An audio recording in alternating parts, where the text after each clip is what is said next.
What do you call it when your own mother looks you dead in the eye on your actual birthday and says, "Oh shoot, we thought it was next week"? While the entire extended family is already wearing custom embroidered hats that say Ethan's Dirty 30 Cabo Edition, drop your city if your childhood calendar was apparently written in invisible ink. I need solidarity tonight. I'm 28F, a book cover designer who quietly hit the New York Times bestseller list 3 times last year under a pen name. My brother Ethan is 30 meters today, former frat president, current brand consultant whose only client is our father's failing car dealership. Growing up, Ethan's birthday was basically a federal holiday. When he turned 10, they rented the local zoo after hours and hired a baby tiger. 16, a Hummer limo and bottle service at a club that definitely didn't check IDs. 21. 7 days in Vegas with a $60,000 tab. My parents still brag about my birthday. Usually a single group text at 11:58 p.m. that says, "Happy B-Day, kiddo," with the same typo every year. One year they sent Ethan to a beast for his birthday and literally forgot I existed.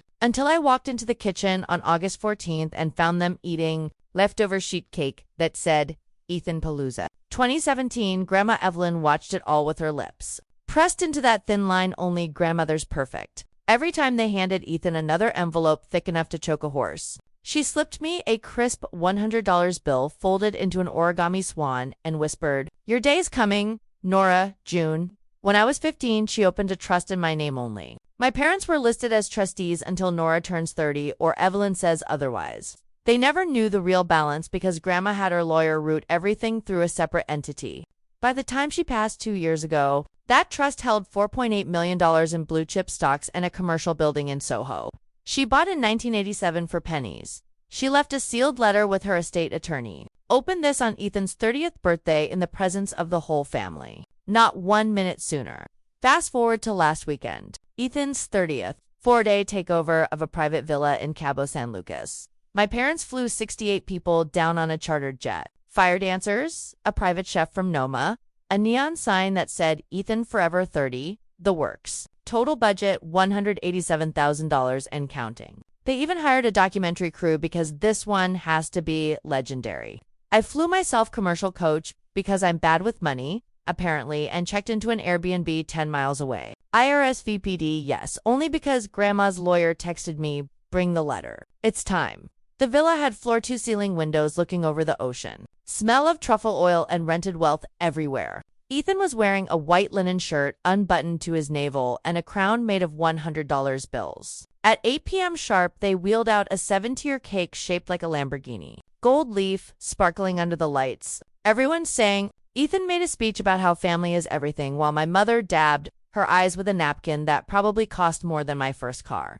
That's when I stood up, walked to the front, and tapped the microphone the DJ had been using. Me. Perfectly calm, before we cut the cake. Grandma Evelyn asked me to read something tonight. My mother laughed nervously. "Honey, this is Ethan's moment." I smiled, slid the thick cream envelope from my clutch, and broke the wax seal right there. The room went quiet enough to hear the waves crashing. The letter was short, to my family. "If you're hearing this, I'm gone and Ethan is 30. For 30 years, I watched you celebrate one grandchild like he hung the moon and pretend the other was an afterthought. I'm rectifying that now. Effective immediately, the Evelyn June Revocable Trust is dissolved. 100% of the principal and all real property passes to my granddaughter Nora June Whitlock. My son and his wife are removed as trustees for persistent breach of fiduciary duty and moral failure. Ethan remains a discretionary beneficiary at Nora's sole discretion. I trust her judgment more than I ever trusted yours. Love, Evelyn."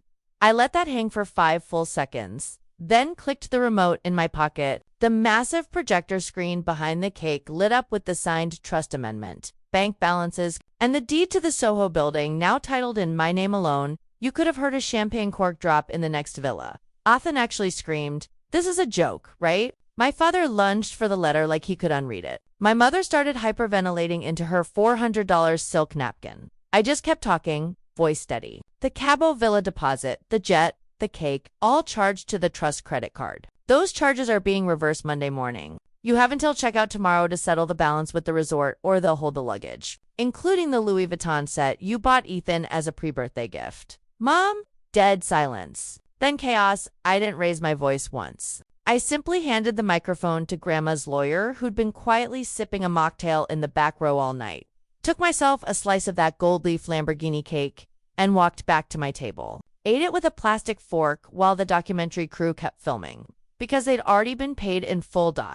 By sunrise, my parents were on the phone begging the resort for a payment plan. Ethan's crown of hundreds had been repossessed by the fire dancers. Turns out those were on loan. Half the guests ghosted before breakfast because suddenly nobody wanted to split the bill. I flew home first class on the resort. Upgraded me as a courtesy when they realized who actually owned the card that had been declined. 2 weeks later, the Soho building closed escrow. I turned the ground floor into the children's bookstore cafe I've sketched in the margins of every notebook since I was 9. The upstairs lofts pay my taxes and then some. Ethan is now consulting for Lyft because Dad had to lay off half the dealership staff to cover the reverse charges. Mom sells Rodin Plus fields and tags me in every post like nothing happened. My birthday was last month. I turned 29. I closed the store early, bought myself a single perfect slice of chocolate raspberry cake, and ate it on the roof garden under string lights. No speech, no guests. Just me and the city lights and the quiet knowledge that Grandma finally got to watch them cut my cake.